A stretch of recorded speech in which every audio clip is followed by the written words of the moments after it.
कंडाकोट खां रिपोर्ट कर रहियो आहे अब्दुल ख़ालिक चाचड़। कश्मोर लॻे कलवड़ बिरादरी जे ॿिनि धुरनि में झेड़ो फायरिंग, हिकु ॼणो क़तल। पोस्टमार्टम बैदि लाश वारसनि हवाले कयो वियो। लाश घर पहुचण ते कोहराम मची वियो।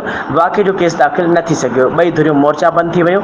कश्मोर थाणे जे हद ॻोठ काज़ी कलवड़ में कलवड़ बिरादरी जे ॿिनि धुरनि में झेड़े दौरान ॿिनि धुरनि हिक ॿिए मथां जदीद हथियारनि सां फायरिंग कई आहे। फायरिंग जे नतीजे में हिकु ॼणो ईंदन कलवड़ गोलियूं लॻण सबबि फौत थी वियो आहे। मक़तूल जे भाउ PC शोभान जो चवणु आहे त कश्मोर पुलिस जे नाहली सबबि असांजो नौजवान क़तल थियो आहे। संदन जो चवणु आहे त कश्मोर पुलिस खे राति देर सां इतला ॾिनो वियो पर पुलिस कार्रवाई न कई, जंहिं सबबि हीउ वाक़ियो पेश आयो आहे।